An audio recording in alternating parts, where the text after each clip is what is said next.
ദേശീയ ചലച്ചിത്ര പുരസ്കാരം രാഷ്ട്രപതി ദ്രൗപദി മുർമു അല്പസമയത്തിനകം സമ്മാനിക്കും. ജേതാക്കൾ വേദിയിലേക്ക് എത്തിത്തുടങ്ങി. ചടങ്ങിൽ ദാദാസാഹിബ് ഫാൽക്കെ പുരസ്കാരം നേടിയ മോഹൻലാൽ എത്തിയിട്ടുണ്ട്. മലയാളത്തിന് 4 പുരസ്കാരമാണ് ഇത്തവണ ലഭിച്ചിരിക്കുന്നത്. സന്തോഷവും അഭിമാനവുമുള്ള ദിവസമെന്ന് സഹനടിയായി തെരഞ്ഞെടുക്കപ്പെട്ട ഉർവശി പറഞ്ഞു.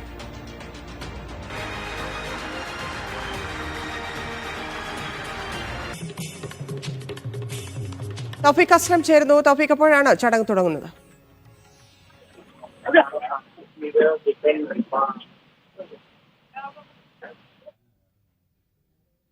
ദേശീയ ചലച്ചിത്ര പുരസ്കാര വിതരണം ആരംഭിക്കും. ചലച്ചിത്ര പുരസ്കാരത്തിനായി വിതരണത്തിലുള്ള എല്ലാ ഒരുക്കങ്ങളും ഇപ്പോൾ പൂർത്തിയായിരിക്കുകയാണ്. അവാർഡ് ജേതാക്കൾ എല്ലാവരും വേദിയിലേക്ക് എത്തിത്തുടങ്ങിയിട്ടുണ്ട്. നേരത്തെ ഉർവശി ഉൾപ്പെടെയുള്ള ആളുകൾ വിജ്ഞാൻ ഭവനിലേക്ക് പ്രവേശിക്കുകയും ചെയ്തിട്ടുണ്ട്. അഭിമാനമുള്ള നിമിഷമെന്നാണ് ഉർവശി മാധ്യമങ്ങളോട് പ്രതികരിച്ചത്. വലിയ സന്തോഷമുള്ള ഒരു ദിവസം കൂടിയാണ് ഇന്ന്. അവാർഡ് സ്വീകരിച്ചതിന് ശേഷം കൂടുതൽ കാര്യങ്ങൾ പറയാമെന്ന് കൂടി ഉർവശി പ്രതികരിക്കുകയും ചെയ്തിട്ടുണ്ട്. അല്പസമയത്തിനകം തന്നെ ഫാൽക്ക പുരസ്കാരം ലഭിച്ച മലയാളത്തിന്റെ പ്രിയപ്പെട്ട നടൻ മോഹൻലാൽ അല്പസമയത്തിനകം തന്നെ വിജ്ഞാൻ ഭവനിലേക്ക് എത്തിച്ചേരും. മോഹൻലാൽ താമസിക്കുന്ന ഹോട്ടലിൽ നിന്നും ഉടൻ തന്നെ വിജ്ഞാൻ ഭവനിലേക്ക് പുറപ്പെടുമെന്നാണ് ലഭിക്കുന്ന വിവരം. അതോടൊപ്പം തന്നെ ഷാറൂഖ് ഖാൻ ഉൾപ്പെടെ അല്പസമയത്തിനകം തന്നെ ഡൽഹിയിലെ വിജ്ഞാൻ ഭവനിലേക്ക് എത്തിച്ചേരുമെന്നാണ് ഇപ്പോൾ അറിയിച്ചിരിക്കുന്നത്.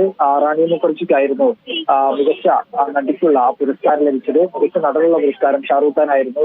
ജവാൻ എന്ന ചിത്രത്തിനായിരുന്നു ഷാറൂഖ് ഖാന് പുരസ്കാരം ലഭിച്ചത്. ഒപ്പം വിക്രാന്ത് മാസിക്കും പുരസ്കാരം ലഭിച്ചിരുന്നു. ആ ചിത്രം ഷോർട്സ് ഫെയിലായിരുന്നു. 2 പേർക്കും മികച്ച നടനുള്ള പുരസ്കാരങ്ങൾ ലഭിച്ചിരുന്നു. എല്ലാവരും ഇപ്പോൾ ഈ വേദിയിലേക്ക് പ്രവേശിച്ചിട്ടുണ്ട്. 4 മണിക്കാണ് പുരസ്കാര വിതരണം ആരംഭിക്കുന്നത്. രാഷ്ട്രപതി ദ്രൗപദി മുർമു ആയിരിക്കും പുരസ്കാര വിതരണം ജേതാക്കൾക്ക് നൽകുക. അതിനായിട്ടുള്ള എല്ലാവരും പൂർത്തിയാവുകയും ചെയ്തിട്ടുണ്ട്. മോഹൻലാൽ ഉൾപ്പെടെ അല്പസമയത്തിനകം തന്നെ ഇവിടെ എത്തിച്ചേരും.